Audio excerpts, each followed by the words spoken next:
Hello and welcome to all my dear students. क्या हाल चाल है आप लोगों के, कैसे हैं आप सब लोग। मैं उम्मीद करता हूं आप सब लोग बहुत ही बढ़िया होंगे और सबकी पढ़ाई जो है बहुत शानदार तरीके से चल रही होगी। हम लोग अभी केमिकल काइनेटिक्स चैप्टर पढ़ रहे हैं और केमिकल काइनेटिक्स का आज हम लोग जो लेक्चर करने वाले हैं दैट इज लेक्चर नंबर 5। जैसा मैंने आप सब लोगों को बोला था कि केमिकल काइनेटिक्स के जो कुछ लेक्चर्स हैं वो आपको मैं रिकॉर्डेड फॉर्म में देने वाला हूँ। यस, रिकॉर्डेड फॉर्म में देने का रीज़न भी मैं आपको बता चुका हूँ कि क्यों मिलेंगे रिकॉर्डेड फॉर्म में। कोशिश मेरी यही है कि ज़्यादा बड़ा रिकॉर्डेड सेशन आपको ना दिया जाए, लगभग 1 घंटा सवा घंटे के आसपास मैं आपको रिकॉर्डेड सेशंस दे रहा हूँ, जिससे कि आपके लिए उन सारी चीज़ों को समझना और उनकी कैलकुलेशंस करना, क्वेश्चंस की प्रैक्टिस करना और वो आसान हो सके। एट द सेम टाइम ऐसा भी रहता है कि जो अपना रिकॉर्डेड क्लास में जो कंटेंट होता है सवा घंटे के लगभग 1 घंटे के लगभग वो अच्छा खासा कवर हो जाता है। जो लगभग 1.5 पौने 2 घंटे की क्लास में जो लाइव क्लास में जो सिलेबस कवरेज होता है वो आपको लगभग सवा घंटे यहाँ मिल जाता है, सवा घंटे की क्लास में, है ना। तो ऐसा नहीं है कि कुछ बहुत ज़्यादा आपको बड़े सेशंस दिए जा रहे हैं। ये सिर्फ देने का जो मोटिव है वो इतना सा है कि यार आप कंटिन्यूटी में रहें, आपका केमिस्ट्री पार्ट जो है वो छूटे ना, है ना। सिर्फ मोटिव जो है इसके पीछे यही है ना, और कोई मोटिव नहीं है। बस आप लोग बढ़िया ढंग से देखें और समझें इन सारी चीज़ों को, है ना। लास्ट क्लास में हम लोगों ने पढ़ा था factors affecting rate of reactions, है ना, और बहुत इंपॉर्टेंट था। उसमें एक जो फैक्टर आया था टेम्परेचर का इफेक्ट, और टेम्परेचर में फिर हमने आर्हेनियस इक्वेशन वगैरह उनके बारे में बात करी थी, और आर्हेनियस इक्वेशन को फिर हम लोग अलग अलग मेथड की तरफ ले गए थे, है ना, याद होगा आपको शायद। ये जो सेशन है इसमें आज वाले सेशन में हम लोग क्या क्या के देखने वाले हैं। आज मैं आपको कोलिजन थ्योरी पढ़ाऊंगा ना। कोलिजन थ्योरी पूरा थ्योरेटिकल थ्योरी है, कोई बहुत ज्यादा मुश्किल पार्ट नहीं है ना, न्यूमेरिकल्स वगैरह इसमें नहीं है। फिर मैं आपको first order parallel reactions, first order sequential reactions and first order reversible reactions के बारे में बताने वाला हूं। हालांकि ये जो टॉपिक्स हैं, नीचे वाले जो टॉपिक्स हैं, इनसे क्वेश्चंस बहुत ही कम पूछे गए हैं, या फिर ऐसे मानिए कि कोई 1-2 क्वेश्चन कभी कभी पूछे गए इतने सालों में, बाकी नहीं पूछे गए। बट स्टिल क्योंकि अब 1-2 बार पूछ लिया इस पे क्वेश्चन, तो मुझे लगता है कि इन पे टॉपिक आपको करवा देना चाहिए ना, ये पूरा डिटेल में बता देना चाहिए, ताकि अगर मान लीजिए कभी अगर क्वेश्चन आया तो हम उस क्वेश्चन, हमारा जो क्वेश्चन है वो गलत ना हो और हम उसको सही करके आ सकें, है ना। क्योंकि हमारे लिए तो एक एक नंबर ही बहुत इंपॉर्टेंट होता है। यस, तो आओ जनाब, हम लोग स्टार्ट करने जा रहे हैं सबसे पहले कोलिजन थ्योरी, है ना। सबसे पहले हम लोग किसकी बात करेंगे, कोलिजन थ्योरी की बात करेंगे।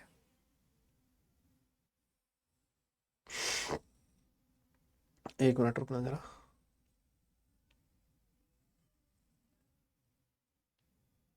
हाँ, तो क्या होता है कोलिजन थ्योरी। देखिए, कोलिजन थ्योरी एक थ्योरी है जिसमें यह बताया गया था कि रिएक्टेंट से प्रोडक्ट कैसे बनता है ना, रिएक्टेंट से प्रोडक्ट कैसे बनता है। तो ये जो थ्योरी है जनरली गैसियस रिएक्शंस के लिए एप्लीकेबल है, और ये थ्योरी ये कहती है, नाम से ही पता लग रहा है कोलिजन, इसका मतलब ये थ्योरी ये कहती है कि रिएक्टेंट पार्टिकल्स आपस में एक दूसरे के साथ कोलाइड करते हैं, और इनकी आपस में जो कोलिजन होती है, रिएक्टेंट पार्टिकल्स की आपस में कोलिजन से प्रोडक्ट बनते हैं, है ना। सबसे जो पहला स्टेटमेंट है, आप लोग चाहें तो आपकी स्क्रीन पर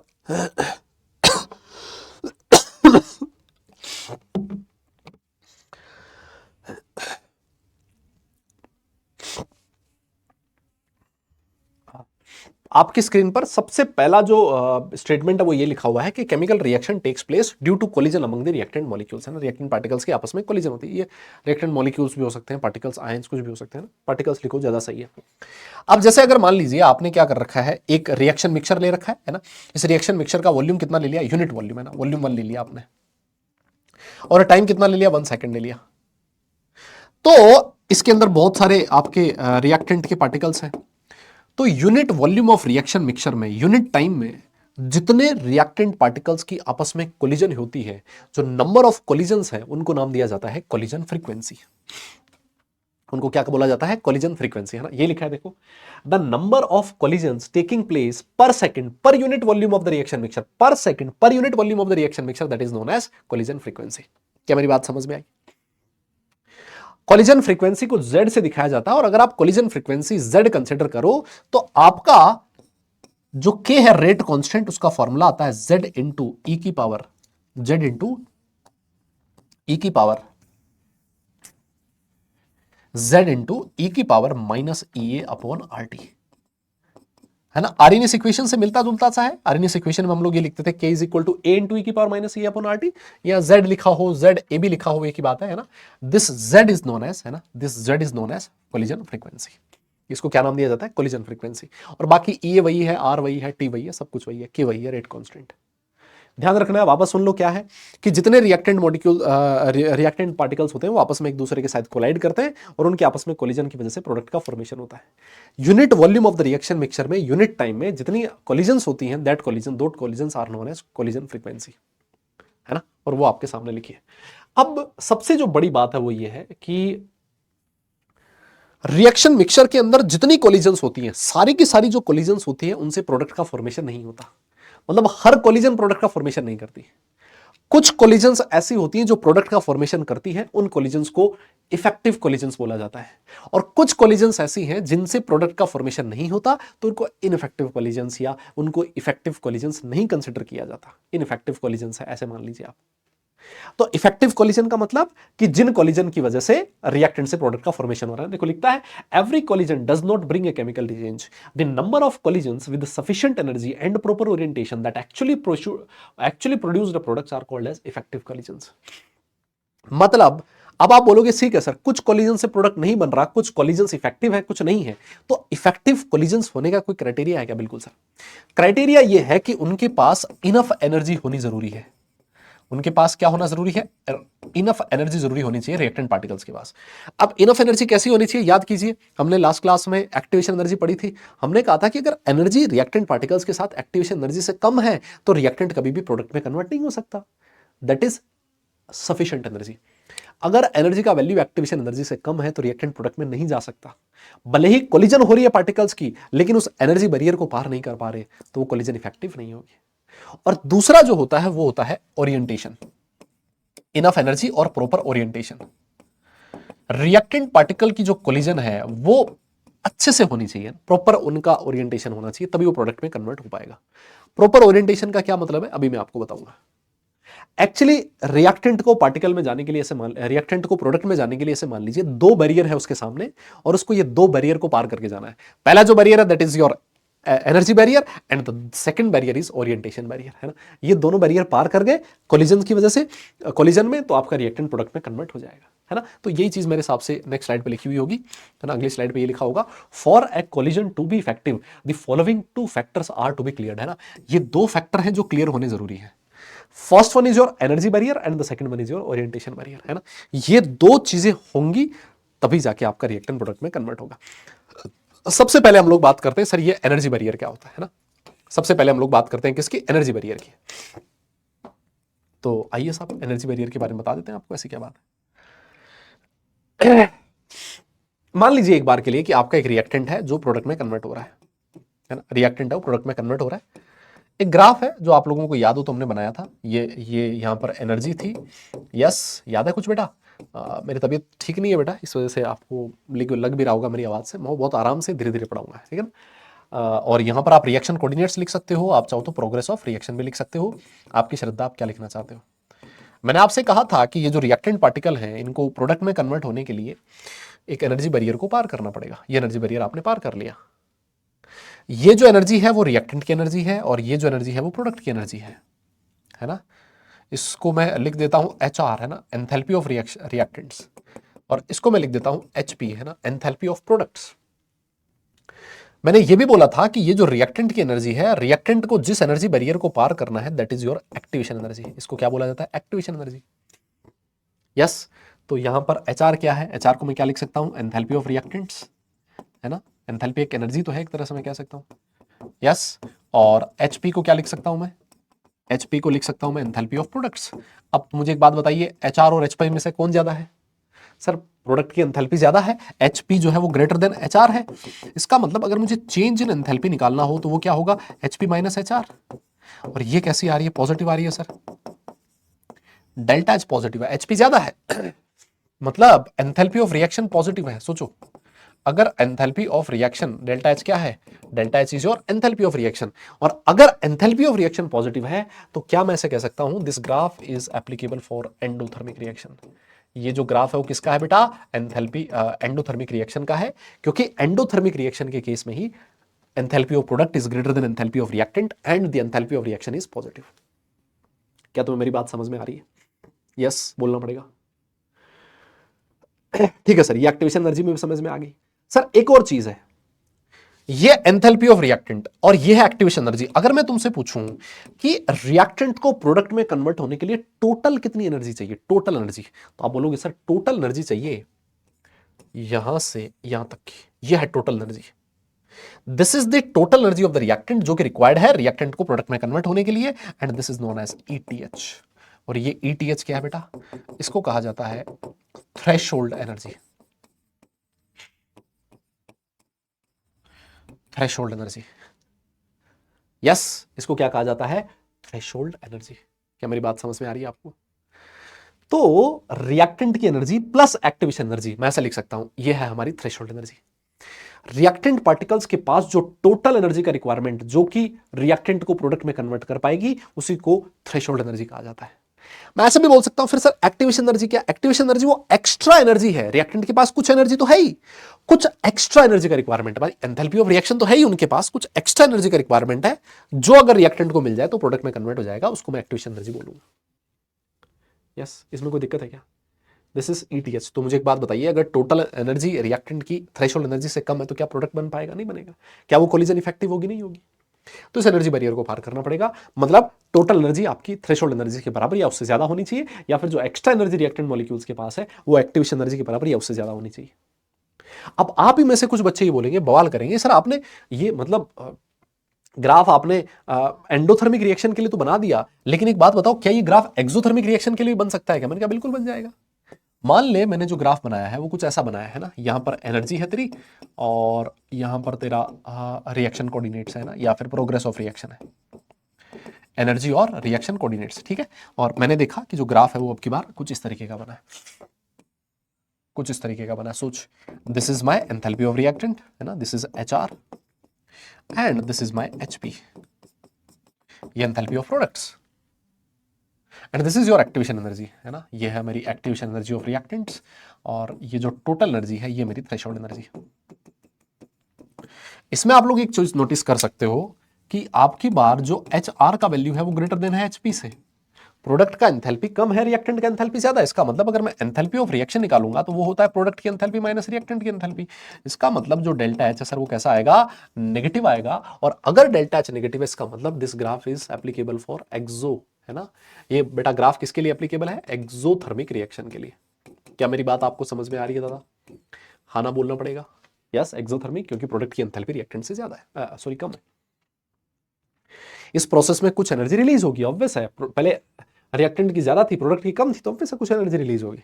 प्रोडक्ट की ज्यादा तो कुछ एनर्जी देनी पड़ेगी, है ना, एंडोथर्मिक और एक्सोथर्मिक। मेरे हिसाब से कोई दिक्कत नहीं है, ठीक है सर। कुछ डेफिनेशंस हैं जो आपके सामने लिखी है। सबसे पहले डेफिनेशन दी एक्टिवेशन एनर्जी की है, the minimum amount of energy required to make active participate transition state, है ना। ये तो मैं लिख सकता हूं, यही तो लिखा है। एक्टिवेटेड कॉम्प्लेक्स यहां पर कौन है? यहां पर है सर हमारा एक्टिवेटेड कॉम्प्लेक्स। यहां पर कौन है बेटा? Activated complex. ये डेफिनेशन आपको लास्ट क्लास में लिखवाई थी कि एक्टिवेटेड कॉम्प्लेक्स बनाने के लिए जितनी एनर्जी का रिक्वायरमेंट होता है उसको हम लोग एक्टिवेशन एनर्जी बोलते हैं। ये बहुत इंपॉर्टेंट चीज लिखी है, बहुत ही इंपॉर्टेंट पॉइंट है बेटा, इसको ध्यान रखिएगा, है ना। नोट में एक बहुत प्यारा पॉइंट लिखा है, लिखता है कि the activation energy depends on the nature of chemical bonds undergoing rupture and is independent of enthalpy of reactants and products. Activation energy की वैल्यू एंथैल्पी ऑफ रिएक्टेंट और एंथैल्पी ऑफ प्रोडक्ट पे depend नहीं करती, ये इस चीज पे depend करती है कि जो रिएक्टेंट प्रोडक्ट में कन्वर्ट हो रहा है उन रिएक्टेंट्स के बीच रिएक्टेंट पार्टिकल्स के बीच जो केमिकल बॉन्ड है वो किस तरह का है। क्योंकि रिएक्टेंट का केमिकल बॉन्ड टूटेगा और वो बॉन्ड टूटने के बाद प्रोडक्ट में कन्वर्ट होएगा वो रिएक्टेंट, है ना। पुराने बॉन्ड टूटते हैं, नए बॉन्ड का फॉर्मेशन होता है। तो जो बॉन्ड ब्रेक होने जा रहे हैं जब रिएक्टेंट प्रोडक्ट में कन्वर्ट हो रहा है, तो जिन बॉन्ड्स का ब्रेक होना है उनकी नेचर, रप्चर का मतलब ब्रेक होना है ना, तो उनकी जो नेचर है उस पर डिपेंड करता है कि जो बॉन्ड ब्रेक हो रहा है वो किस तरह का। अगर मान लीजिए वीक बॉन्ड है, वीक बॉन्ड आसानी से ब्रेक हो जाएगा तो एक्टिवेशन एनर्जी कम होगी। लेकिन कोई स्ट्रॉन्ग बॉन्ड है तो भैया, स्ट्रॉन्ग बॉन्ड है मतलब बहुत आपको ज्यादा एनर्जी देनी पड़ेगी, मैनेज ज्यादा करनी पड़ेगी, एक्टिवेशन एनर्जी ज्यादा होगी, मैं ऐसा कह सकता हूं। यस, बहुत बढ़िया। नेक्स्ट आता है थ्रेशोल्ड एनर्जी, है ना। थ्रेशोल्ड एनर्जी क्या है सर? ये मिनिमम अमाउंट ऑफ एनर्जी है which the colliding molecules must possess in order to make the chemical reaction to occur, है ना। ये वो मिनिमम अमाउंट ऑफ एनर्जी है जो कि रिएक्टेंट पार्टिकल्स के पास होनी चाहिए रिएक्टेंट को प्रोडक्ट में कन्वर्ट होने के लिए या फिर किसी भी केमिकल रिएक्शन को होने के लिए, है ना। ये केमिकल रिएक्शन थे, रिएक्टेंट गिव्स प्रोडक्ट, है ना। ये केमिकल रिएक्शन थे, रिएक्टेंट गिव्स प्रोडक्ट। तो ये डेफिनेशंस हैं तीनों, दो एक्टिवेशन एनर्जी की, थ्रेशोल्ड एनर्जी की। मेरे हिसाब से कोई बहुत ज्यादा मुश्किल चीज नहीं है ना। ये चीज तो मैं लिखवा चुका हूँ। Activation energy depends on the nature of chemical bonds undergoing rupture depending on temperature concentration, है ना। अच्छा, इसमें ये भी है, हाँ ये भी लिख दो चलो।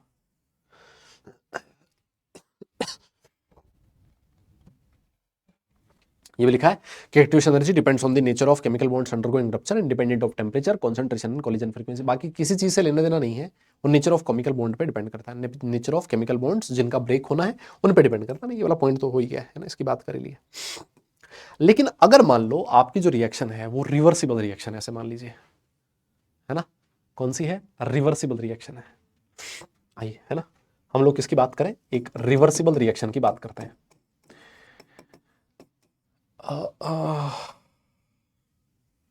रिवर्सिबल रिएक्शन के बारे में बात कर लेते हैं। अच्छा, रिवर्सिबल रिएक्शन का मतलब समझते हो?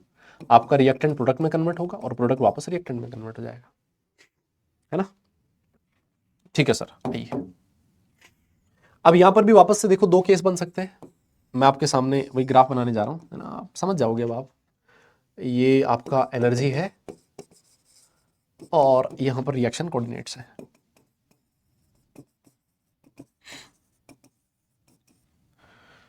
तो जो ग्राफ बना कुछ इस तरीके का बना है।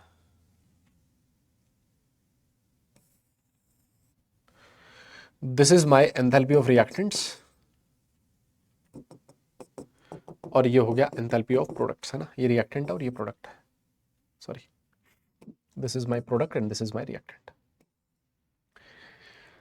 रिएक्टेंट को प्रोडक्ट में कन्वर्ट होना है तो जिस एनर्जी बैरियर को पार करना पड़ेगा, क्या इसको एक्टिवेशन एनर्जी कहते हो? बिल्कुल कहते हैं। लेकिन ये एक्टिवेशन एनर्जी किसकी है? This activation energy is of forward reaction. Forward reaction का मतलब रिएक्टेंट को प्रोडक्ट में कन्वर्ट होना है, तो इस एनर्जी बैरियर रिएक्टेंट प्रोडक्ट में कन्वर्ट हो रहा है, मतलब फॉरवर्ड रिएक्शन। तो यहां जो मैंने लिखा है EAF, वो क्या है बेटा? EAF is activation energy for forward reaction. इसका उल्टा भी हो सकता है। अगर मान लीजिए आपका जो प्रोडक्ट है उसको रिएक्टेंट में कन्वर्ट होना है वापस, प्रोडक्ट की एनर्जी इतनी है, अगर प्रोडक्ट को रिएक्टेंट में कन्वर्ट होना है तो इस एनर्जी बैरियर को पार करना पड़ेगा, है ना। ये वाला एनर्जी बैरियर है, इसको पार करना पड़ेगा। इसको बोला जाएगा ये बैकवर्ड। ये क्या बेटा? ये बैकवर्ड क्या है?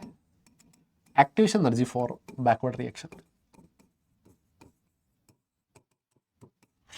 देखिए, और ये जो है this is your total energy, है ना, यहां से लेके यहां तक की this is my total energy, threshold energy. मुझे एक बात बताओ, क्या मैं थ्रेशोल्ड एनर्जी को ऐसे लिख सकता हूं? ETH threshold energy is equal to enthalpy of reactants plus activation energy of forward reaction. कैसे लिखा जा सकता है? बिल्कुल लिख सकते हो सर। देखिए, this is enthalpy of reactants plus activation energy of forward reaction, तो ये क्या बन जाएगा? Threshold energy. क्या इसको ऐसे भी लिख सकते हो क्या कि enthalpy of products plus activation energy of backward reaction? अरे सर देखो, this is enthalpy of product plus activation energy of backward reaction, यही तो है थ्रेशोल्ड एनर्जी। बिल्कुल लिखा जा सकता है सर, बिल्कुल लिखा जा सकता है, इसमें कोई दिक्कत नहीं ना। इस पे क्वेश्चन पूछा जाता है बेटा, है ना, ऐसा क्वेश्चन पूछ सकता है आपसे। वैसे ही एक आपने फॉर्मूला भी थोड़ी देर पहले लिखा था कि डेल्टा H जो है वो इक्वल है साहब किसके? Enthalpy of product minus enthalpy of reactant की। बिल्कुल सही है। मुझे एक बात और बताओ, यही तो है enthalpy of product minus enthalpy of reactant. कौन सा वाला? ये प्रोडक्ट की एंथैल्पी है, रिएक्टेंट की एंथैल्पी, यही तो है तुम्हारा डेल्टा H। बोलो ना। और ये डेल्टा H को मैं किसके इक्वल लिख सकता हूं? This is my activation energy of forward reaction, और उसमें से मैं activation energy of backward reaction minus कर दूं तो क्या डेल्टा H मिल जाएगा? चेक कर लो। हाँ, अरे सर ये तो बहुत बढ़िया चीज हो गई है। इसका एक और फॉर्मूला भी होता है, activation energy of forward reaction minus activation energy of backward reaction.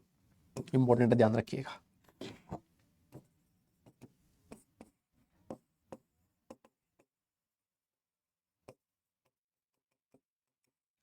This delta S is your enthalpy of reaction. बताइए क्या आपको मेरी बात समझ में आई क्या? Activation energy of forward reaction ये वाली है, और इसमें से activation energy of backward reaction minus कर देते मिल जाएगा। ठीक है सर, है ना? अब आपको लोगों को लगेगा यार इस तरह के क्वेश्चंस तो क्या ही पूछे जाते होंगे, है ना? जेईई मेंस 2021 का क्वेश्चन देखिए, जेईई मेंस 2021 का क्वेश्चन देखिए, लिखता है according to the following figure the magnitude of enthalpy change of the reaction. Yes, what is this X? X क्या है? X is activation energy of forward reaction.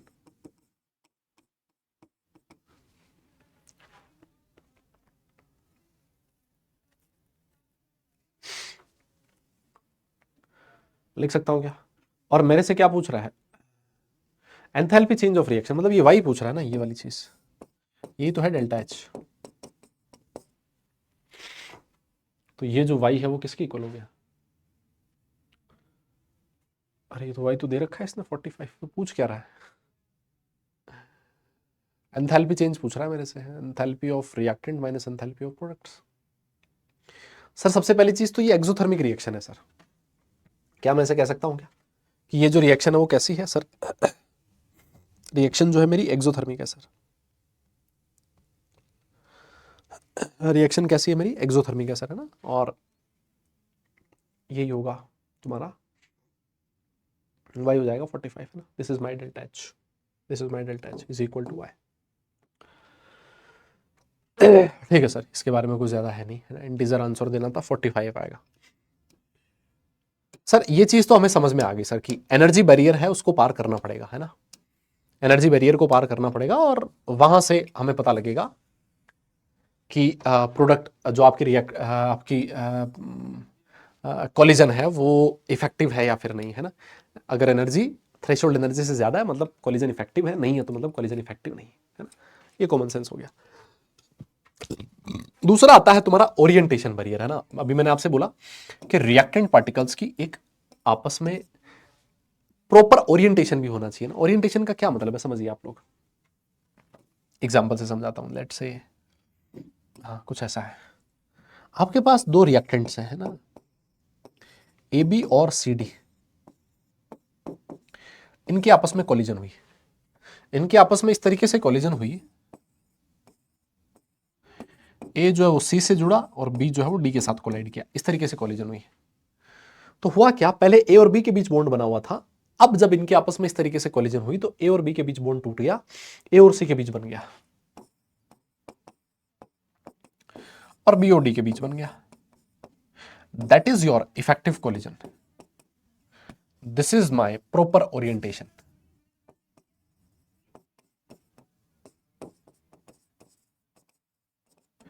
ये मेरा प्रॉपर ओरिएंटेशन है। अब आप बोलते सर इम्प्रॉपर ओरिएंटेशन क्या है? फिर मैंने कहा देख, इम्प्रॉपर ओरिएंटेशन, जो प्रॉपर ओरिएंटेशन नहीं है वो कुछ इस तरीके का, मान ले तेरा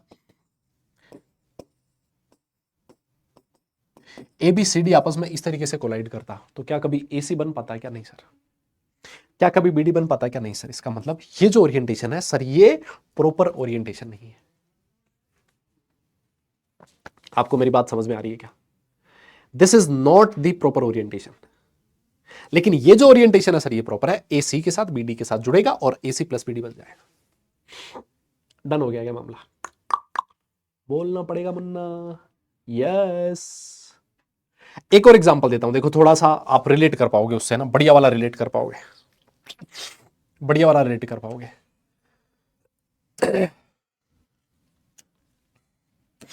बढ़िया वाला रिलेट कर पाओगे कैसे? आपने एसेंटो मैकेनिज्म पढ़ा है? एसेंटो मैकेनिज्म, ऑर्गेनिक केमिस्ट्री, थोड़ा सा ऑर्गेनिक केमिस्ट्री, मतलब ऐसे ही याद आ गया, है ना? आपके पास एक एल्काइल हैलाइड है, ये रहा मेरा एल्काइल हैलाइड, और इसके ऊपर न्यूक्लियोफाइल को अटैक करना है ना? तो सर देखिए ये कार्बन है, इसकी इलेक्ट्रोनेगेटिविटी कम होती है हेलोजन से, तो इस पे पार्शियल पॉजिटिव और इस पे पार्शियल नेगेटिव है। न्यूक्लियोफाइल का अटैक इस कार्बन के ऊपर दो तरीके से हो सकता है। एक तो this is my method number 1 कि इस साइड से अटैक करे, और दूसरा न्यूक्लियोफाइल इस कार्बन पे बैक साइड से अटैक करे। मुझे एक बात बताइए, न्यूक्लियोफाइल का अटैक इस कार्बन पे अगर हो रहा है तो कौन सा ओरिएंटेशन प्रॉपर ओरिएंटेशन है जिससे कि प्रोडक्ट बन सकता है? माना कि अकेला ओरिएंटेशन नहीं डिसाइड कर पाएगा, बट स्टिल पॉसिबिलिटी किसमें ज्यादा है? सर हम लोगों ने यह पढ़ा है कि अगर न्यूक्लियोफाइल सामने से अटैक करेगा तो सर न्यूक्लियोफाइल पे खुद पे नेगेटिव चार्ज है, वो इलेक्ट्रॉन रिच है, एक्स पे भी नेगेटिव चार्ज है, खुद इलेक्ट्रॉन रिच है, दोनों आपस में एक दूसरे को रिपेल करेंगे और इस वजह से इस न्यूक्लियोफाइल का इस कार्बन तक पहुंच पाना काफी मुश्किल हो जाएगा। और इसी वजह से जो आपका न्यूक्लियोफाइल होता है वो फ्रंट से अटैक करने के बजाय पीछे से अटैक करता है। That means this is my proper orientation और ये मेरा प्रॉपर ओरिएंटेशन नहीं है सर। यहां से प्रोडक्ट नहीं बनेगा, यहां से प्रोडक्ट बनने की पॉसिबिलिटी ज्यादा है अगर एनर्जी बैरियर को क्रॉस कर गया है तो कॉलिजन। आप मेरी बात शायद समझ पा रहे हो, है ना, कुछ कुछ। तो अभी आपने ये पढ़ा था कि जो कॉलिजन जो रेट कांस्टेंट होता है वो z इंटू ZA भी लिखा था ना पहले, शायद हमने e की पावर माइनस ई अपॉन आर टी होता है। अब ये हो जाएगा P इंटू ZAB e की पावर माइनस ई अपॉन आर टी। आप बोलोगे सर ये क्या है, मतलब दिस के इज रेट कांस्टेंट, इसमें किसी को कोई दिक्कत नहीं है। This E activation energy ZAB is your close collision frequency.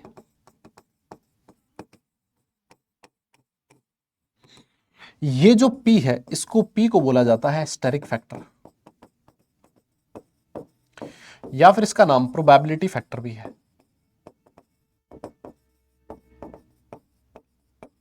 Steric factor बोल दो और या फिर आप इसको और क्या बोल सकते हो, प्रोबेबिलिटी फैक्टर भी बोल सकते हो। सर ये जो प्रोबेबिलिटी फैक्टर है ये किस चीज को कंसिडर करता है? मैंने कहा ये बेटा कंसिडर करता है ओरिएंटेशन को।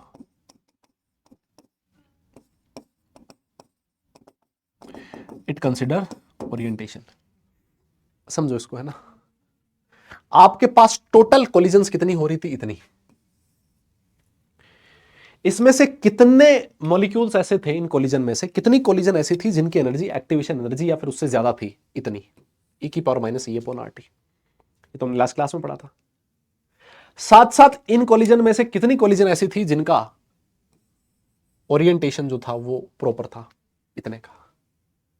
तो ये सब कुछ मिला के डिसाइड करेगा रिएक्शन का रेट क्या होगा। लेकिन सर हमने तो एक रिएक्शन पढ़ी थी, हमने तो एक इक्वेशन पढ़ी थी, ए इंटू ई की पावर माइनस ई अपॉन आर टी। और सर इसको अगर मैं इक्वेट करूं तो जो मेरा ए का वैल्यू है वो किसके इक्वल आ रहा है? पी इंटू जेड के इक्वल आ रहा है। मेरा जो आर्नियस इक्वेशन है, सॉरी जो मेरा जो आर्नियस कांस्टेंट है, इसका value steric factor into Z के इक्वल आ रहा है। और ये जो प्रोबेबिलिटी फैक्टर है पी, ये मैं क्या निकाल सकता हूं sir? Is equal to A by Z निकाल सकता हूं सर। और इसका वैल्यू जनरली लेस देन 1 होता है ना, प्रोबेबिलिटी जनरली लेस देन 1 ही होती है। क्या मेरी बात आपको समझ में आई क्या? बोलना पड़ेगा बेटा। टोटल कोलिजन इतनी हुई, उसमें से टोटल कोलिजन इतनी हुई, उसमें से इतनी कोलिजन की एनर्जी ज्यादा थी, मतलब एनर्जी बैरियर को पार कर गई और इतने का ओरिएंटेशन प्रॉपर था, तो रेट जो है ये सारा मिलकर डिसाइड करेगा। ये फाइनल एक्सप्रेशन है जो आपको ध्यान रखना है रेट का, अकॉर्डिंग टू कोलिजन थ्योरी। ये किसके अकॉर्डिंग है? According to collision theory. बहुत बढ़िया सर, है ना।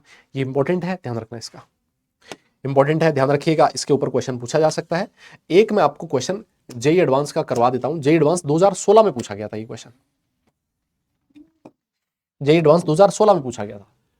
क्या कहता है? अकॉर्डिंग टू आर्नियस इक्वेशन, है ना। ये मेरे हिसाब से 1 और मोर ऑप्शन करेक्ट हो सकता है इसमें,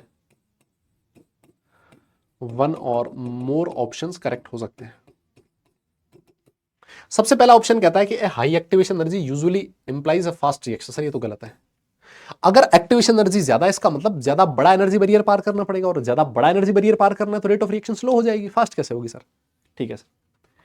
अगला स्टेटमेंट कहता है कि rate constant increases with increase in temperature, this is due to a greater number of collisions whose energy exceeds the activation energy. बिल्कुल सही बात है, आप याद कीजिए, मैंने आपको वो बताया था, बोल्ट्जमैन मैक्सवेल बोल्ट्जमैन कर्व, और उसमें यही बताया था कि टेम्परेचर बढ़ाने से रेट ऑफ रिएक्शन क्यों बढ़ जाती है, क्योंकि सर हाई टेम्परेचर पे मोर नंबर ऑफ पार्टिकल्स ऐसे हैं जो कि उस एनर्जी बैरियर को पार करके आगे चले गए। ऐसे ज्यादा नंबर ऑफ पार्टिकल्स प्रेजेंट है जिनका एनर्जी एक्टिवेशन एनर्जी से ज्यादा है ना, वो ग्राफ शेडेड एरिया भी आपको बताया था। ये वाला स्टेटमेंट बिल्कुल सही है सर। आगे कहता है कि एक इस स्टेटमेंट को बाद में पढ़ते हैं, पहले डी को पढ़ते हैं। लिखता है the pre exponential factor A is a measure of the rate at which collision occurs irrespective of their energy। देखिए अभी मैंने आपको बोला कि P इंटू जेड के बराबर होता है ना, ये तो हमने पढ़ा। A जो किसके बराबर है, P इंटू जेड के बराबर है। क्या इसमें एनर्जी की टर्म आ रही है क्या कहीं पर भी? सर एनर्जी की टर्म तो होती थी e की पावर माइनस ई अपॉन आर टी, जो इसमें आ ही नहीं रही। तो इसका मतलब जो आपका फ्रीक्वेंसी, ये जो आपका प्री एक्सपोनेंशियल फैक्टर है, इसको एनर्जी से कोई लेना देना नहीं होता। इसको तो ये लेना देना होता है कितनी कोलिजन्स आपस में हुई और किनका ओरिएंटेशन प्रॉपर था। इसका मतलब सर डी स्टेटमेंट बिल्कुल सही है। ये वाला स्टेटमेंट थोड़ा सा बच्चों को कंफ्यूज करता है, और मैं तो कहता हूं अगर आपको कंफ्यूजन लगता है तो इस स्टेटमेंट पे टिक ना मार के आए, है ना, उसको छोड़ दें, कोई बात नहीं, है ना। पता चले साला ये इसमें तुक्का मारा, दो स्टेटमेंट सही थे और उनके आंसर भी नहीं मिले आपको। पार्शियल मार्किंग भी तो होती है ना, वन और मोर ऑप्शंस करेक्ट में। कहता है कि higher the magnitude of activation energy stronger is the temperature dependence of the rate constant. कहता है अगर एक्टिवेशन एनर्जी ज्यादा है ना तो रेट कांस्टेंट की टेम्परेचर के ऊपर डिपेंडेंस ज्यादा है। बहुत सिंपल स्टेटमेंट है, सोचो अगर एक्टिवेशन एनर्जी कम है, समझना एक रिएक्शन है, मान लीजिए आपके सामने यहां पर एक्टिवेशन एनर्जी बहुत कम है, तो आपका जो रिएक्टेंट है वो बड़ा आसानी से प्रोडक्ट में कन्वर्ट हो जाएगा, कोई दिक्कत नहीं है। लेकिन अगर मान लो एक्टिवेशन एनर्जी की वैल्यू बहुत हाई है, तो अब रिएक्टेंट पार्टिकल्स के पास एनर्जी ज्यादा होनी चाहिए। वो ज्यादा एनर्जी कहां से आएगी बे? जब मैं उनका टेम्परेचर बढ़ाऊंगा। जब मैं टेम्परेचर बढ़ाऊंगा तो रिएक्टेंट पार्टिकल्स की एनर्जी बढ़ेगी, काइनेटिक एनर्जी बढ़ेगी, और अब जाके ये एनर्जी बैरियर को पार कर पाएगा। तो अगर एक्टिवेशन एनर्जी ज्यादा है that means high temperature is favourable. High temperature पे आपका जो रिएक्टेंट है वो इस एनर्जी बैरियर को पार करके प्रोडक्ट में कन्वर्ट हो जाएगा। लेकिन अगर एक्टिवेशन एनर्जी की वैल्यू कम है तो टेम्परेचर के साथ कोई ज्यादा लेना देना नहीं है, रेट कांस्टेंट का, रिएक्शन बड़े आराम से हो जाएगी। लेकिन अगर एक्टिवेशन एनर्जी ज्यादा है तो रेट के लिए टेम्परेचर का हाई होना जरूरी है ना। तो ये लिखता है कि higher the magnitude of activation energy stronger is the temperature dependence of the rate constant, है ना। टेम्परेचर के ऊपर रेट कांस्टेंट की डिपेंडेंस ज्यादा होगी, कब? जब एक्टिवेशन एनर्जी का वैल्यू ज्यादा होगा, क्योंकि ज्यादा टेम्परेचर ही इस एनर्जी बैरियर को पार करवाएगा रिएक्टेंट पार्टिकल्स को प्रोडक्ट की साइड। क्या आपको मेरी बात समझ में आ रही है क्या? तो एक बहुत प्यारा क्वेश्चन जे एडवांस 2016 का, जो हम लोगों ने एकदम बढ़िया ढंग से खत्म कर लिया, है ना। बी सी डी इसका करेक्ट ऑप्शन है। एक क्वेश्चन आया 2019 जेईई मेंस में। आपके सामने एक रिएक्शन दे रखी है A plus B give C plus D, ना। ये हमारे रिएक्टेंट्स हैं और ये हमारे प्रोडक्ट्स हैं सर, ठीक है। Identify the incorrect statement. Incorrect statement हमें आइडेंटिफाई करना है। एक बार के लिए मैं आप लोगों से चाहता हूं कि आप ऑप्शन नंबर डी पे नजर डालें। Activation enthalpy, activation energy to form C is 5 kilo joule per mole less than that of to form D. समझना, अगर ए प्लस बी से सी बनना है, देखो ए प्लस बी ये रिएक्टेंट्स हैं, उनको सी में जाना है तो इस एनर्जी बैरियर को पार करना पड़ेगा। ए प्लस बी को सी में जाने के लिए जो एनर्जी, एक्टिवेशन एनर्जी की रिक्वायरमेंट होगी सी के लिए, वो कितना है? देखो ये यहां से यहां तक ये 20 है, ये टोटल 20 और ये 5 तो 15 है। वैसे ही अगर मान लो इस ए प्लस बी को डी में कन्वर्ट होना है, इस साइड कन्वर्ट होना है, तो किस एनर्जी बैरियर को पार करना है? इस एनर्जी बैरियर को। ये हो जाएगा एक्टिवेशन एनर्जी फॉर डी। अरे तो भैया किसके लिए ज्यादा एक्टिवेशन एनर्जी? सर ये वैल्यू कितनी है? सर ये तो 10 ही है। और कह रहा है कि डी के लिए जो एक्टिवेशन एनर्जी है वो ज्यादा है और सी के लिए कम है। सरासर गलत है। एक्टिवेशन एनर्जी सी के लिए ज्यादा है, डी के लिए कम है। ये स्टेटमेंट इनकरेक्ट है, इनकरेक्ट मैंने से पूछा है। अब अगर डी के लिए एक्टिवेशन एनर्जी कम है, इसका मतलब डी बहुत आराम से बन जाएगा। ए प्लस बी जो भाग के डी में कन्वर्ट हो जाएगा। डी ज्यादा बनेगा, वो काइनेटिक स्टेबल प्रोडक्ट होगा, है ना। हालांकि ऑर्गेनिक में पढ़ाया जाता है ये सब कुछ, kinetic stable product, thermodynamic stable product. लेकिन ध्यान रखें, काइनेटिक स्टेबल प्रोडक्ट का मतलब यह है कि वो प्रोडक्ट जो जल्दी बनता हो। और जल्दी कब बनेगा? जब उसके लिए एक्टिवेशन एनर्जी की वैल्यू ज्यादा होगी। थर्मोडायनेमिक प्रोडक्ट वो प्रोडक्ट है जो हाई टेम्परेचर पे स्टेबल होता है। वो तब बनेगा जब टेम्परेचर हाई होगा, एक्टिवेशन एनर्जी की वैल्यू ज्यादा होगी। कहता है C is the thermodynamic stable product. बिल्कुल सही बात है, सी के लिए एक्टिवेशन एनर्जी की वैल्यू ज्यादा है, it is stable at high temperature. इसका मतलब ये भी सही स्टेटमेंट है। Formation of A and B from C has highest enthalpy of. C से अगर आपको ए प्लस बी बनाना है तो किस एनर्जी बैरियर को पार करना है, इस वाले को, और ये टोटल कितना है 20 है सर, ये मैक्सिमम है, इससे ज्यादा कोई भी एक्टिवेशन एनर्जी नहीं है। मतलब ये स्टेटमेंट बिल्कुल सही है। मेरे हिसाब से कहानी आपको क्लियर होगी, कहानी आपको समझ में आ चुकी है। हाँ ना बोलना पड़ेगा, हाँ ना में जवाब आपको देना पड़ेगा। And this is all about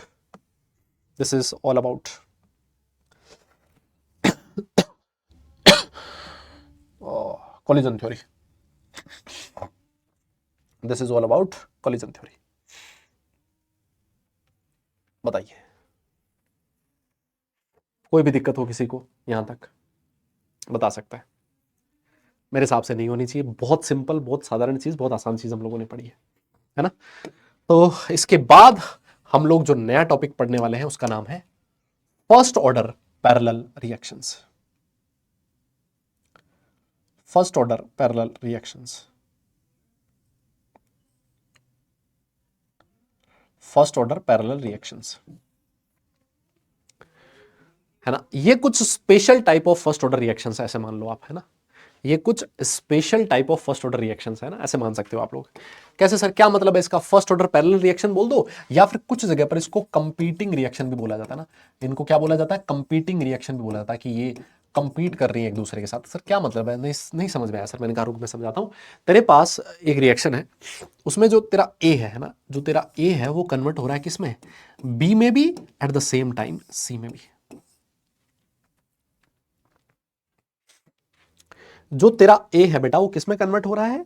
sir वो कन्वर्ट हो रहा है बी में भी और वो सी में भी कन्वर्ट हो रहा है एट द सेम टाइम। कुछ ए बी में कन्वर्ट हो रहा है, कुछ ए सी में कन्वर्ट हो रहा है। ये लगभग वैसा ही हो गया जैसा हम लोगों ने वहां पढ़ा था ना। अरे यार वो याद करो उसको, किसको याद करें?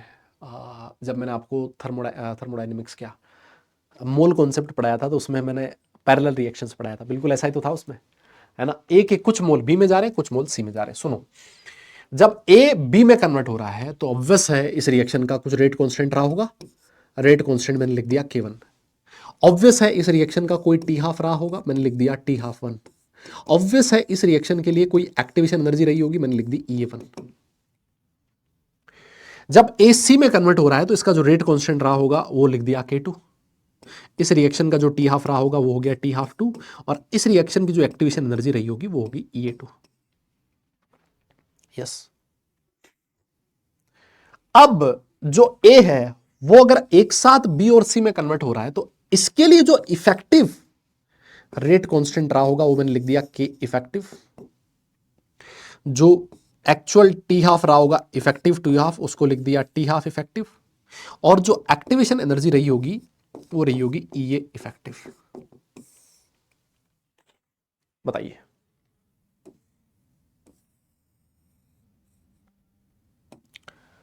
इसमें किसी को परेशानी है? कोई समझ में आ गया ना भाई? ए जो है वो साइमल्टेनियसली बी और सी दोनों में कन्वर्ट हो रहा है। यस। जब बी में कन्वर्ट हो रहा है तो T1 टी हाफ 1 E1, जब सी में कन्वर्ट हो तो T2 टी हाफ 2 और E2। और जब वो इफेक्टिव अगर मैं देखें दोनों में टूट रहा है साइमल्टेनियसली, के इफेक्टिव टी हाफ और EF। सर एक बात बताओ, अगर मान लो मैं तुमसे पूछूं रेट ऑफ डिसअपेरेंस ऑफ ए, उसका एक्सप्रेशन क्या होगा? या फिर इसको आप लोग रेट ऑफ रिएक्शन भी बोल सकते हो, है ना भाई। रेट ऑफ डिसअपेरेंस ऑफ ए कह दो या फिर रेट ऑफ रिएक्शन कह दो। तो सर उसका एक्सप्रेशन होगा -d/dt। क्या मैं ऐसे लिख सकता हूं? सर बिल्कुल लिख सकते हो, -d/dt। और क्योंकि ये फर्स्ट ऑर्डर रिएक्शन है तो बताइए किसके इक्वल है? इज इक्वल टू, क्या मैं इसको ऐसे लिख दूं K1AT प्लस K2AT, ऐसे लिख दूं क्या? अरे यार नहीं समझे क्या तुम? जैसे मान लो एक रिएक्शन होती थी ए से प्रोडक्ट ऐसे, तो इस ये फर्स्ट ऑर्डर रिएक्शन है तो हम लोग क्या लिखते थे? Rate is directly proportional to A⁻1। बोलो। और जो रेट है वो इसी इक्वल हो जाती थी K इंटू ए, और ये जो ए की कॉन्सेंट्रेशन थी वो कौन सी वाली थी? At time T. हम लोग रेट एट टाइम टी निकालने, और ये जो रेट है इसको क्या लिखते थे? -d/dt। बोलो, ये तो लिखते थे is equal to K into AT। अरे बोलो तो सही। हाँ सर। तो यहां ए जो है वो अकेला एक तरफ प्रोडक्ट में कन्वर्ट हो रहा था तो K इंटू ए लिखा था, लेकिन यहां सर जो ए है वो K1 रेट कांस्टेंट से बी में जा रहा है और K2 रेट कांस्टेंट से सी में जा रहा है, तो जो रेट ऑफ डिसअपीयरेंस ऑफ ए होगा वो किसके बराबर होगा? K1 80 plus K2 80। मतलब कहने का ये हो गया सर, ये किसके इक्वल हो गया? K1 plus K2 into 80। मतलब ये है कि भाई इसका जो रेट ऑफ डिसअपीयरेंस है सर, वो ऑब्वियस है K1 प्लस K2 के ऊपर डिपेंड करेगा, क्योंकि उसका जो डीके है वो K1 प्लस K2 की स्पीड से हो रहा है। K1 से B में जा रहा है, K2 से B में जा रहा है, तो टोटल जो K आएगा वो हो गया sir K1 plus K2। This is my K effective. ये देखो, ये ऐसे तो हो गया है, D minus D upon D T is equal to K effective into E T, वैसा ही तो है लगभग। लेकिन यहां दो रिएक्शन थी तो K1 प्लस K2 आ गया। यस, तो इसका मतलब ये है सर कि जो K इफेक्टिव है उसका सबसे पहला फॉर्मूला मिल गया मुझे K1 प्लस K2। और ये जो होता है ये किसके बराबर होता है? 0.693 अपॉन T हाफ इफेक्टिव, ऐसे लिख दूं, is equal to 0.693 upon T half 1 plus 0.693 upon T half 2। बोलो, अरे ऐसा लिखा जा सकता है क्या? भाई कोई बोल ही नहीं रहा यार। अरे सर बिल्कुल लिख सकते हो, क्या दिक्कत है इसमें? क्यों नहीं लिख सकते आप? लिख सकते हो ना सर? हाँ बिल्कुल। तो यहां से एक फॉर्मूला बन गया 1 upon T half effective is equal to 1 upon T half 1 plus 1 upon T half 2। ये दूसरा फॉर्मूला है जो आपको ध्यान में रखना है ना? बहुत गंदी सी कैलकुलेशन होगी, देखो सीधी सी बात में बताऊं, क्वेश्चन आएगा एकदम फालतू सा और कैलकुलेशन हो जाएगी इसकी बहुत गंदी सी, है ना? ठीक है सर। अगर मान लो आपको एक्टिवेशन एनर्जी भी पूछता ना, वो इफेक्टिव, वो भी आप लोग ध्यान रख लो, EA1 K1 plus EA2 K2 upon K1 plus K2।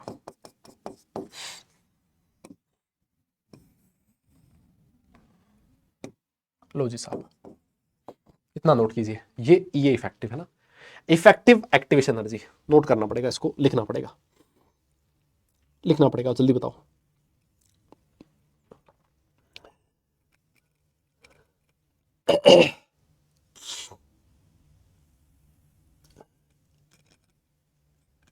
हो गया?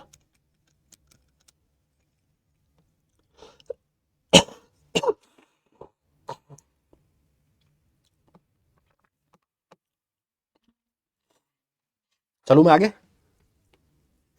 इसको एक मैं हल्के से ग्राफ से दिखाना चाहूं ना, अगर, है ना, अगर मैं एक छोटे से ग्राफ के थ्रू इसको दिखाना चाहूं तो मैं ऐसे दिखा सकता हूं।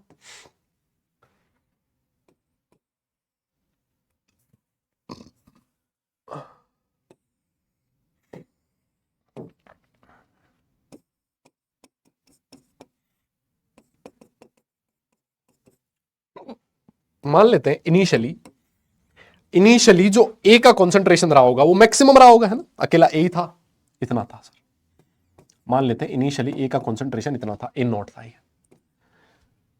टाइम के साथ धीरे धीरे धीरे धीरे धीरे धीरे ए का जो कॉन्सेंट्रेशन है वो धीरे धीरे डिक्रीज करेगा और एक टाइम ऐसा आएगा जब उसका कॉन्सेंट्रेशन 0 हो जाएगा। क्या मैं सही कह रहा हूं? बिल्कुल हो जाएगा सर, है ना। जो ए है वो धीरे धीरे कन्वर्ट हो रहा है बी और सी में, एक टाइम ऐसा आएगा जब 0 हो जाएगा। सर ऐसा भी होगा, जैसे हमने कहा कि भाई जो ए है वो बी और सी दोनों में कन्वर्ट हो रहा है, मतलब यहां रेट कांस्टेंट K1 है, यहाँ K2 है, तो मान लेते हैं दोनों में से कोई एक का वैल्यू ज्यादा रहा होगा, तो मान लेते हैं K1 ज्यादा था K2 से, है ना, K1 का वैल्यू K2 से ज्यादा था। Initially time t is equal to 0 पर जो बी का कॉन्सेंट्रेशन रहा होगा 0 रहा होगा, लेकिन धीरे धीरे धीरे धीरे धीरे धीरे धीरे धीरे धीरे धीरे बढ़ता बढ़ता बढ़ता बढ़ता बढ़ता बढ़ता एक दिन वो, यस, धीरे धीरे धीरे धीरे उसका कॉन्सेंट्रेशन इंक्रीज करता गया, है ना। बी का जो कॉन्सेंट्रेशन है वो टाइम के साथ बढ़ेगा सर, कोई दिक्कत नहीं है। और जो सी का कॉन्सेंट्रेशन है सर वो भी टाइम के साथ बढ़ेगा, बिल्कुल बढ़ेगा। लेकिन मुझे एक बात बताओ, एक पर्टिकुलर टाइम पे किसका कॉन्सेंट्रेशन ज्यादा होगा? ऑब्वियस है सर, क्यों? क्योंकि K1 का जो वैल्यू है वो ज्यादा है, रेट कांस्टेंट फॉर K1 ज्यादा है, ज्यादा रेट से ए बी में कन्वर्ट हो रहा है, मतलब बी ज्यादा बन रहा है। को बोल ही नहीं रहा है। अगर ज्यादा रेट से ए बी में कन्वर्ट हो रहा है मतलब बी ज्यादा बनेगा, बी ज्यादा बनेगा तो एक पर्टिकुलर टाइम पे बी का कॉन्सेंट्रेशन ज्यादा रहेगा टी से, किसी भी टाइम पे देख लो बी का कॉन्सेंट्रेशन सी से ज्यादा है। अगर मान लो इसका उल्टा होता कि K2 का वैल्यू ज्यादा है K1 से, तो मतलब सी ज्यादा बनता, सी ज्यादा बनता तो ऊपर वाला ग्राफ सी का हो जाता, नीचे वाला ग्राफ बी का हो जाता। यार कोई बोल ही नहीं रहा यार, भाई मैं किसको पढ़ा रहा हूँ यार। अरे कुछ भेजे में घुस रहा है ना, समझ में आ रही है ना बात? पक्का? ठीक है सर, आ रही है सर, आ रही है सर, बढ़िया आ रही है सर, क्या बात कर रहे हो आप। आगे चलो, देखो आपको अगर याद हो, है ना सर, याद कुछ कुछ तो याद रहता है सर हमें। आपको अगर याद हो तो हमने एक एक्सप्रेशन लिखा था, concentration of A at time T, वो होता था A T is equal to A naught e की power minus K T, first order reaction के लिए। लेकिन यहां पर के नहीं है, यहां पर क्या है, K one plus K to है, के इफेक्टिव इंटू टी है। तो concentration of A at time T अगर आपसे पूछे तो उसका एक्सप्रेशन ये होगा sir. Concentration of A at time T अगर आपसे पूछे तो उसका एक्सप्रेशन ये होगा सर। ठीक है सर, मतलब मान लिया आपने, कह दिया तो हमने ये भी मान लिया सर। ठीक है, अब एक चीज मुझे और बताओ तुम, ये कैसे आया ये तो पता है ना भाई? भाई A T is equal to A naught e की पावर माइनस के टी ना, तो यहां के इफेक्टिव इंटू टी हो जाएगा। तो ये के इफेक्टिव किसके बराबर है बेटा?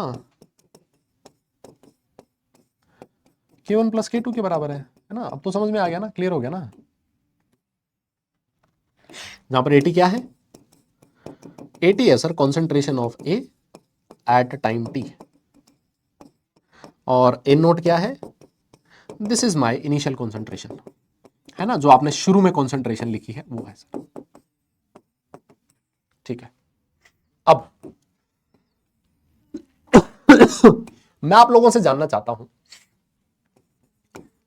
डीबी अपॉन डी का expression, rate of appearance of B, ये आपके सामने रिएक्शन है, rate of appearance of B, है ना। मैं आपसे ये जानना चाहता हूं कि कॉन्सेंट्रेशन ऑफ बी कितनी होगी टाइम टी पे। भाई कॉन्सेंट्रेशन ऑफ ए कितनी होगी टाइम टी पे, वो हमने निकाल ली 80, और उसका एक्सप्रेशन कितना है, ए नोट ई की power minus K one plus K two into T. Question आपसे ये भी पूछ सकता है कि बताइए concentration of B at time T कितनी होगी, वो आप कैसे निकालोगे?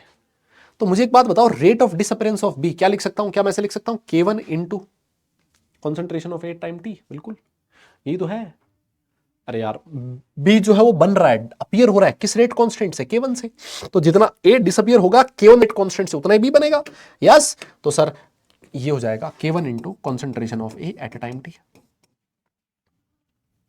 और सर ये जो वैल्यू है अभी आपने लिख दिया कि जो ए टी है वो किसके बराबर है सर? ए टी बराबर है एन नॉट ई की power minus K one plus K two into T, इसके बराबर है ना। तो यहां से अगर मुझे बी का कॉन्सेंट्रेशन निकालना होता तो वो किसके इक्वल होता? वो होता सर के वन ए नॉट ई की power minus K one plus K two into T D T के, और मैं इसको कर देता इंटीग्रेट 0 से टी तक, तो ये हो जाता बी नोट से बी टी तक। बताइए, अब ये जो इंटीग्रेशन है भाई मेरा काम नहीं है इंटीग्रेशन समझाना, है ना। इंटीग्रेशन तुम लोगों ने पढ़ लिया होगा मैथ्स में, फिजिक्स में भी। मेरा काम नहीं है, मेरा काम जो है मैं सीधा डायरेक्ट लिखने जा रहा हूं। यहां से अगर आप लोग सॉल्व करोगे तो आपको जो कॉन्सेंट्रेशन ऑफ बी मिलेगा एट टाइम टी पे, वो पता कितना होगा? वो होगा K one upon K one plus K two into N naught one minus e की power minus K one plus K two into T.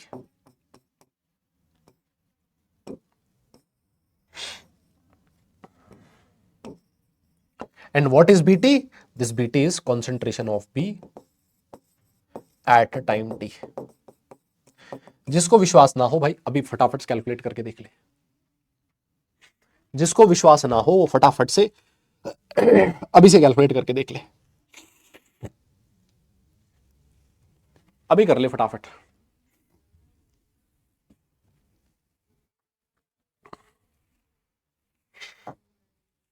जल्दी बताओ, हो गया ना? सही है, ये कैलकुलेशन आप लोग करना, इंटीग्रेशन आप लोग करना, एक खुद केमिस्ट्री का काम नहीं है, फिजिक्स मैथ्स का काम है। पता होगा तुम्हें, आता होगा, ठीक है सर, कर लेंगे। ऐसे ही बिल्कुल ऐसे ही अगर मैं तुमसे पूछ लूं कॉन्सेंट्रेशन ऑफ सी, वो कैसे निकालेंगे एट टाइम टी, तो मैंने कहा बे सुन, तेरा ये जो रेट ऑफ अपीयरेंस ऑफ सी है वो किसके बराबर होगा? वो बराबर होगा sir K two into concentration of A time T. और सर ये जो concentration of A at time T है वो किसके बराबर है? ए नॉट ई की power minus K one plus K two into T, sir इसके बराबर है। और यहां से मैं क्या कर सकता हूं, सी की कॉन्सेंट्रेशन फाइंड कर सकता हूं ना। ये जो सी का कॉन्सेंट्रेशन है वो आ जाएगा किसके बराबर? के टू एन नॉट ई की power minus K one plus K two into T D T के बराबर 0 से t तक इंटीग्रेट करना सी नोट से सी टी। और यहां से अगर आप लोग concentration of C at time T निकालोगे तो वो आ जाएगा K two upon K one plus K two into N naught 1 minus e की power minus K one plus K two into T.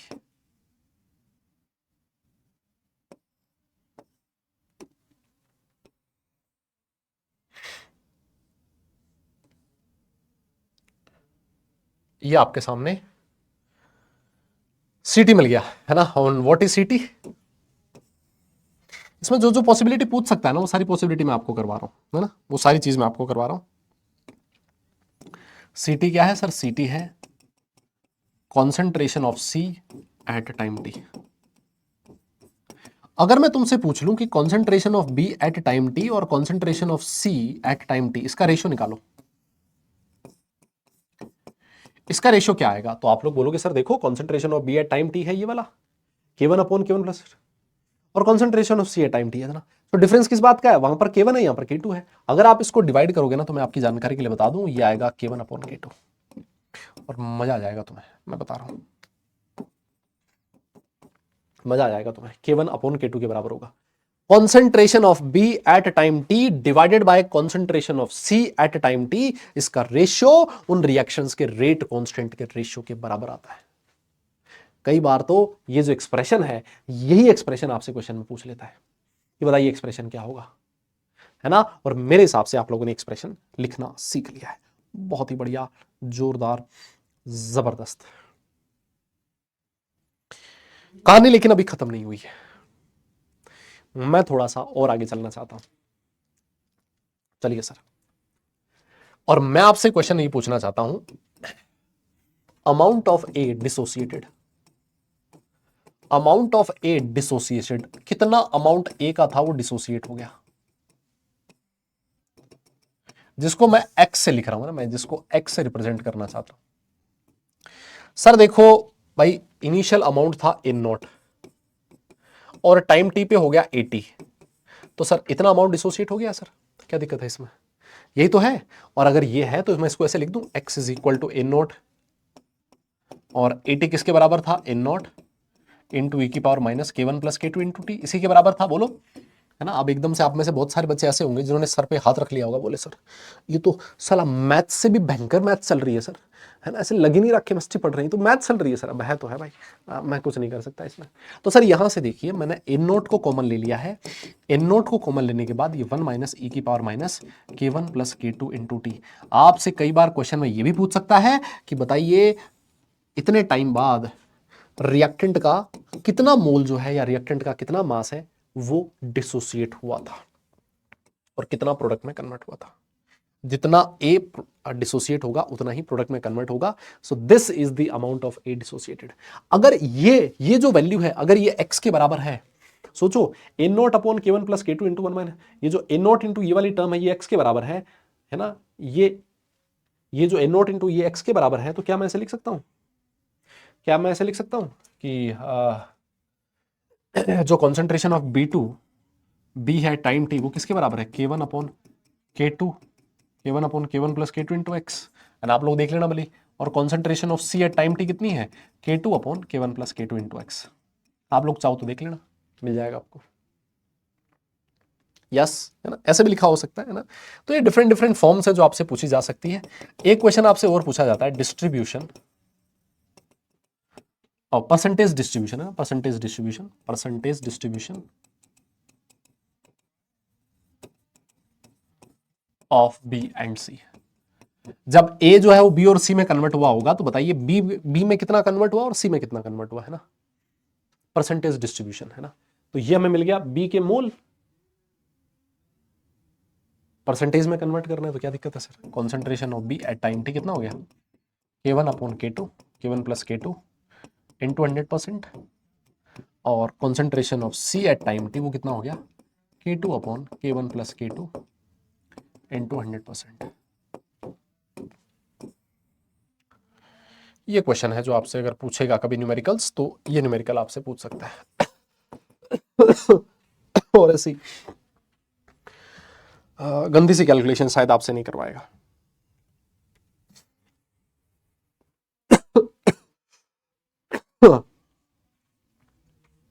ठीक है, बोलिए। बहुत गंदा है सर ये तो।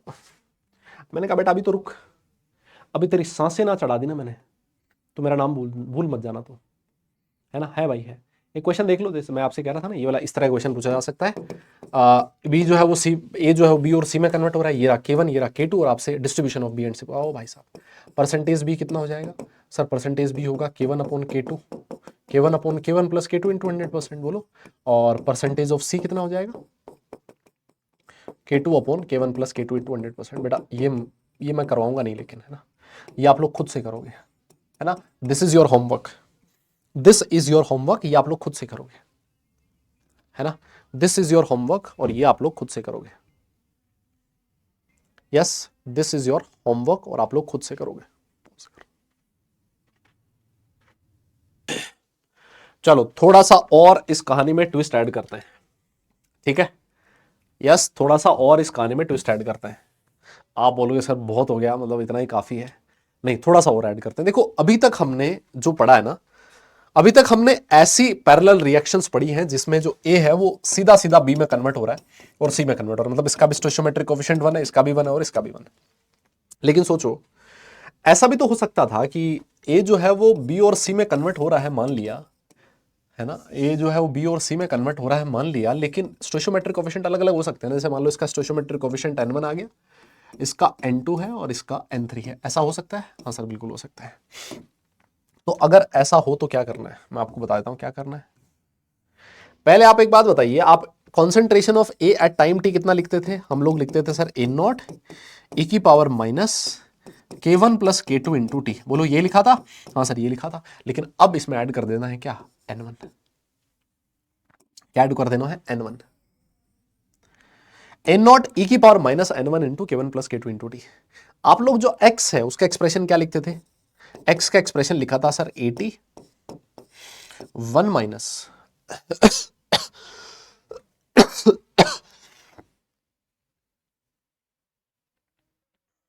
नॉट, सॉरी, 1 माइनस ई की पावर माइनस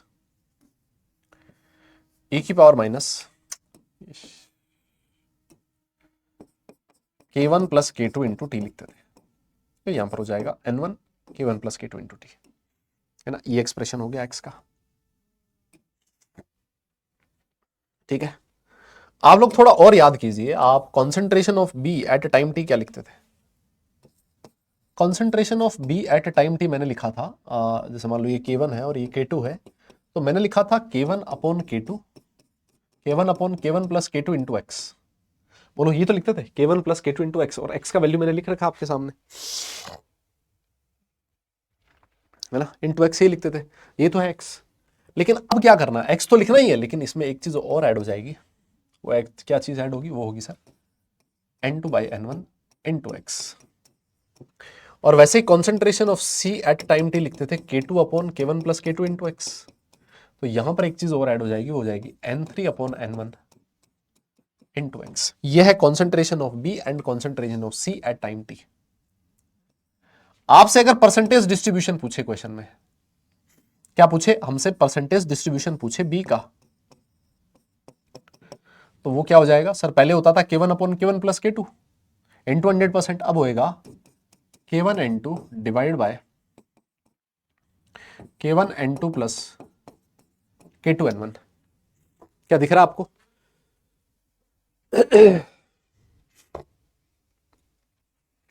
यस दिख रहा है क्या? और K2 N1 क्यों लिखा है भाई? K2 N3 आएगा ना, K2 N3 इंटू 100%। और वैसे ही जो परसेंटेज सी का आ जाएगा, वो देखो सी का क्या होगा? K2 N3 upon K2 N3 plus, और क्या बचा? K1 N2 into 100%। This is the percentage distribution of B and C. अगर कोई भी स्टोइचियोमेट्रिक कोएफिशिएंट आ जाए तो उसको आपको इस तरीके से करके आना है। एक बार के मैं आप लोगों से चाहता हूं आप लोग अपना एक्सप्रेशन चेक कर लें कि एक्सप्रेशन आपने सही लिखा है क्या। हाँ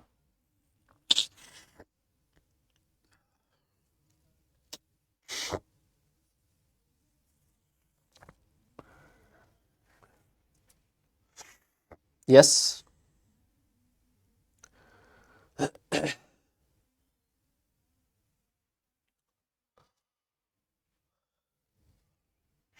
सही है। और परसेंटेज बी और सी वाला रेशियो तो निकाल ही लोगे ना अभी यार, दोनों चीज आपके पास है। कॉन्सेंट्रेशन ऑफ बी और कॉन्सेंट्रेशन ऑफ सी इसका रेशियो, पहले K1 प्लस K2 आ रहा था, अब क्या आएगा सर, ये आएगा K1N2 डिवाइड बाई K2N3, ये वाला रेशियो आएगा। ये आप लोग देख लेना इसको, ठीक है। और इसी के साथ मैं फर्स्ट ऑर्डर पैरेलल रिएक्शन को खत्म करने जा रहा हूं। अब मैं आपको जो नेक्स्ट पढ़ाने वाला हूं बहुत छोटा सा टॉपिक है ये वाला ना, इसमें ये इतने तामझाम नहीं करेंगे। देखो मैं आपको बताऊं, ये और ज्यादा कॉम्प्लिकेटेड हो जाएगा, वरना मैं आपको फर्स्ट ऑर्डर सीक्वेंशियल रिएक्शन के बारे में पढ़ाने जा रहा हूं, है ना। और सीक्वेंशियल रिएक्शन भी हम लोगों ने याद है पढ़ी थी। जैसे मान लो ए है वो बी में कन्वर्ट हो रहा है, और जो बी है सर वो सी में कन्वर्ट हो रहा है। पिछली बार पैरेलल में क्या हो रहा था, ए ही बी और सी दोनों में कन्वर्ट हो रहा था। सीक्वेंशियल में क्या हो रहा है, ए बी में कन्वर्ट हो रहा है, बी सी में कन्वर्ट हो रहा है। मान लेते हैं इस रिएक्शन का रेट कांस्टेंट है K1, इस रिएक्शन का रेट कांस्टेंट है K2। अगर मैं तुमसे पूछूं रेट ऑफ डिसअपीयरेंस ऑफ, अगर आपसे ये पूछा जाए रेट ऑफ डिसअपीयरेंस ऑफ ए, उसका एक्सप्रेशन क्या होगा, आप लिखोगे सर बहुत आसान है, minus D upon D T, और ये किसके बराबर है, ये है sir K1 into concentration of A at time T. बोलिए क्या मैंने सही लिखा है, minus D upon D T is equal to minus D upon D T is equal to K1 into A T. वैसे अगर मान लो मैं तुमसे पूछूं रेट ऑफ अपीयरेंस, है ना, rate of appearance of C, उसका एक्सप्रेशन क्या है सर, वो होगा D C upon D T, और सर ये किसके बराबर होगा सर, ये होगा K2 into concentration of B at time T. इसको भूल जाओ, बी जो है वो टी सी में कन्वर्ट हो रहा है, तो concentration of B at time T. लेकिन अगर मान लीजिए आपसे ये पूछा जाए, थोड़ा सा दिक्कत आती है, वो आएगी rate of disappearance of B में, rate of disappearance of B में क्या होगा सर, इसको मैं लिखूंगा minus DB upon D T, ये rate of disappearance of B है। सर ये K1 से तो बन रहा है, K1 80 से तो बनेगा, लेकिन K2 से डिक्रीज करेगा, लेकिन K2 से डिक्रीज करेगा। मेरी बात समझ में आ गई क्या, यस, लेकिन K2 से डिक्रीज करेगा। क्या आपको समझ में आया सर, ए जो है वो डिसअपियर हो रहा है किस रेट कांस्टेंट से, K1 से, तो K1 इंटू ए टी। सी जो है सिर्फ अपीयर हो रहा है किस रेट कांस्टेंट से, K2, तो K2 इंटू बी। लेकिन सर बी है वो कुछ अपीयर हो रहा है कुछ डिसअपियर हो रहा है, तो बन रहा है किससे, K1 से, और डिसअपियर हो रहा है किससे, K2 से, तो K2 into B T. This is the rate of disappearance of B.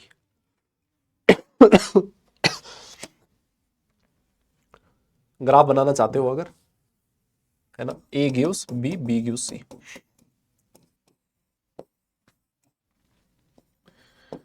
Concentration और टाइम का अगर आप लोग ग्राफ बनाना चाहते हो तो देखिए सर, ए का जो कॉन्सेंट्रेशन है इनिशियली मैक्सिमम होगा, टाइम के साथ ए का कॉन्सेंट्रेशन डिक्रीज करेगा और एक दिन जीरो हो जाएगा। सी का कॉन्सेंट्रेशन इनिशियली जीरो होगा और एक दिन ऐसा आएगा जब सारा का सारा जो ए है वो सी में कन्वर्ट हो चुका होगा। ये सी है, ये ए है, थोड़ा ऊपर बना लो, ठीक है, हाँ, ये सी हो गया, ये ए हो गया। अगर मैं बी की बात करूं तो देखिए बी क्या होगा, पहले बी बनेगा फिर डिक्रीज करेगा, पहले बी का कॉन्सेंट्रेशन बढ़ेगा और फिर डिक्रीज करेगा। एक टाइम ऐसा आएगा सर बी जीरो हो जाएगा, यस, एक टाइम ऐसा आएगा जब बी जो है वो जीरो हो जाएगा, है ना, यही तो होगा। ए जो है वो हमेशा डिक्रीज ही करेगा, एक दिन सारा का सारा बी में कन्वर्ट हो गया, तो जो बी का इनिशियल कॉन्सेंट्रेशन वो जीरो रहा होगा, लेकिन जैसे जैसे ए कम हो रहा है वैसे वैसे बी बढ़ता जा रहा है। एक दिन ऐसा आएगा जब बी जो है, ए जो है वो सारा का सारा बी में कन्वर्ट हो गया, फिर बी जो है वो धीरे धीरे धीरे धीरे सी में कन्वर्ट हो गया। एक दिन ऐसा आएगा जब बी जो है वो सारा का सारा सी में कन्वर्ट हो जाएगा, जीरो हो जाएगा। इस तरीके से आप लोग ग्राफ बना सकते हो, है ना। इस पे सिर्फ एक बार क्वेश्चन पूछा गया 2019 जेईई मेंस में, और इसी वजह से ये चीजें करवानी पड़ रही है आपको। बस लिखता है कि फॉर रिएक्शन स्कीम, ये बिल्कुल वही दे रखा है, the rate of formation of B is set to be zero, है ना, rate of formation of B, है ना, तो आप लोग क्या लिखोगे, DB upon D T. Rate of formation of B ये हो जाएगा sir DB upon D T, किसके बराबर है, K1 80 माइनस K2 BT। कहता है इसको जीरो कर दो। अगर इसको मैंने जीरो कर दिया तो कॉन्सेंट्रेशन ऑफ बी कैसे निकालोगे, आप इसको ऐसे कर सकते हो, अगर ये जीरो है तो K1 upon K2 is equal to क्या बी अपॉन ए के बराबर होगा क्या। और यहां से अगर मुझे कॉन्सेंट्रेशन ऑफ बी निकालनी है तो किसके बराबर हो जाएगा, K1/K2 into concentration of A की power A at time T, K1/A। Yes, option number B correct है सर, है ना, बहुत आसान क्वेश्चन है। ठीक है सर, इसमें इसी तरह का एक्सप्रेशन पूछा जा सकता है बेटा, और कुछ नहीं पूछेगा ना, फालतू बकवास होगी, और वो फिर मैं आपको कैलकुलेशन और उसमें वापस इतने भयंकर से वो बन जाएंगे, मतलब क्या बोलते हैं उसको, अरे मतलब इंटीग्रेशन वगैरह कि वो नहीं काम का है ना। आगे चलते हैं और एक और पढ़ते हैं reaction, special type of first order reaction, जिसका नाम है फर्स्ट ऑर्डर रिवर्सिबल रिएक्शन, है ना। भाई मेरी तबीयत एकदम गजब खराब हो रखी है, बस खत्म होने जा रहा है, लास्ट है ना। First order reversible reactions, first order reversible reactions, sir ये क्या होती है? जैसे मान लो एक रिएक्शन है कि आपका जो ए है बेटा वो कन्वर्ट हो रहा है किसमें, बी में, है ना, ए कन्वर्ट हो रहा है, ये रिवर्सिबल है, this is rate of forward reaction, this is rate of backward reaction. अगर मान लो मैं आपसे पूछूं कि रेट ऑफ फॉरवर्ड रिएक्शन जो है किसके डायरेक्टली प्रोपोर्शनल होगी, आप लोग बोलोगे sir concentration of A at time T. जब आपने प्रोपोर्शनलिटी का साइन हटाया तो कांस्टेंट यूज किया, K forward into concentration of A at time T. सही है, इसमें कोई दिक्कत नहीं है। फिर मैंने आपसे पूछा एक बात बता, रेट ऑफ बैकवर्ड रिएक्शन किसके डायरेक्टली प्रोपोर्शनल होगा, आप बोलोगे concentration of B at time T. तो आपने जब प्रोपोर्शनलिटी का साइन हटाया तो रे कांस्टेंट यूज किया, K B at concentration of B at time T. मैंने कहा बेटा एक बात बता, नेट रिएक्शन जो है वो क्या होगी, नेट रिएक्शन। बोले सर नेट रिएक्शन होगी R forward minus R backward, है ना, मान लेते हैं फॉरवर्ड रिएक्शन का रेट ज्यादा, R forward minus R backward. तो सर ये जो एक्सप्रेशन है ये किसके इक्वल हुआ, सर आर फॉरवर्ड माइनस ये हो जाएगा sir K forward into 80 minus K backward into B T at time T. बताइए क्या मैं नेट रिएक्शन का ये एक्सप्रेशन लिख सकता हूं क्या, क्या मैं नेट रिएक्शन का ये एक्सप्रेशन लिख सकता हूं क्या, K1 80 माइनस के बी टी, है ना, ये है मेरा नेट रिएक्शन का एक्सप्रेशन। और ये जो रेट है वो किसके बराबर है सर, रेट का एक्सप्रेशन क्या हो जाएगा सर, वो हो जाएगा minus T upon D T, और ये हो जाएगा, या फिर आप ऐसे लिख दो D B upon D T, है ना, rate of disappearance of A या फिर rate of appearance of B. आप ऐसे लिख सकते हो, कोई दिक्कत नहीं है इसमें। यस, लेकिन कोई ये बोलेगा सर मान लो अगर यहां तो आपने स्टोइचोमेट्रिक कोएफिशिएंट 1 और 1 लिखा है, ए और बी दोनों का, इस तरह का क्वेश्चन आ गया, A2 गिव्स 2A, इस तरह का क्वेश्चन आ गया, फिर क्या करेंगे, है ना, इस तरह क्वेश्चन आ गया, इसका स्टोइचोमेट्रिक कोएफिशिएंट 1 है लेकिन इसका स्टोइचोमेट्रिक कोएफिशिएंट 2 है, तो मैंने कहा आजा ये भी बता देता हूं मैं। जैसे मान ले तेरा ये है A2 जो है वो कन्वर्ट हो रहा है तेरा 2A में, है ना, this is rate of forward reaction, this is rate of backward reaction, यहाँ K फॉरवर्ड है, यहाँ K बैकवर्ड है। अगर मैं तुमसे पूछूं कि रेट ऑफ फॉरवर्ड रिएक्शन किसके डायरेक्टली प्रोपोर्शनल है, तो तू बोलेगा A2 directly proportional to A2 at time t, obvious है। तो रेट ऑफ फॉरवर्ड रिएक्शन हो जाएगा K forward into concentration of A2 at time t। वैसे अगर मैं तेरे से पूछूं रेट ऑफ बैकवर्ड रिएक्शन, तो तू कहेगा A की पावर 2 के डायरेक्टली प्रोपोर्शनल है, क्योंकि इसका स्टोइचोमेट्रिक कोएफिशिएंट 2 है। तो यहां रेट ऑफ बैकवर्ड रिएक्शन आ गया K backward into concentration of A की पावर 2। अगर मैं तेरे से पूछूं कि एक बात बता बेटा, नेट रिएक्शन किसके इक्वल होगी, तो आप कहोगे सर नेट रिएक्शन है rate of forward reaction minus rate of backward reaction, है ना। तो जो नेट रिएक्शन का रेट है वो क्या हो गया, रेट ऑफ फॉरवर्ड रिएक्शन बोले तो K forward into concentration of A2 at time t minus K backward into concentration of A at time t का स्क्वायर, ये टाइम t लिख दो, this is my net reaction. लेकिन sir ये जो rate है इसका एक्सप्रेशन किसके बराबर होगा, सर ये रेट होगा sir minus D A2 upon D2 dt, या फिर आप इसको ऐसे भी लिख सकते हो half of dB upon dt। बोलिए half of dA upon dt, है ना, बी तो है नहीं ना, dA अपॉन dt। हाफ क्यों लिखा, क्योंकि इसका स्टोइचोमेट्रिक कोएफिशिएंट कितना है, 2 है, और जब आप रेट ऑफ रिएक्शन लिखते हो तो ये स्टोइचोमेट्रिक कोएफिशिएंट को भी आपको इंक्लूड करना पड़ेगा।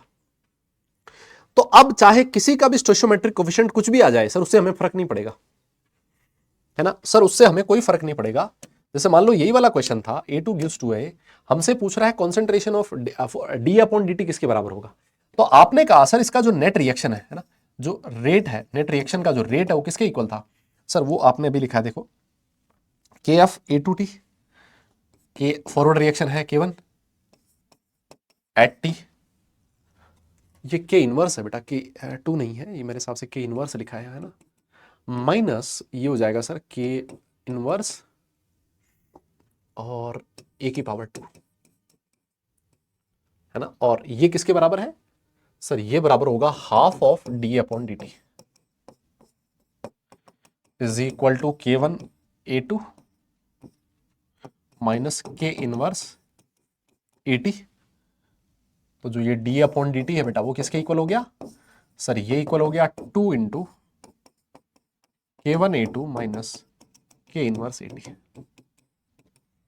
है क्या किसी ऑप्शन में? 2 इंटू, हाँ 2 इंटू K1A2 माइनस 2 इंटू के इनवर्स ए स्क्वायर है ना बेटा, यहाँ स्क्वायर है।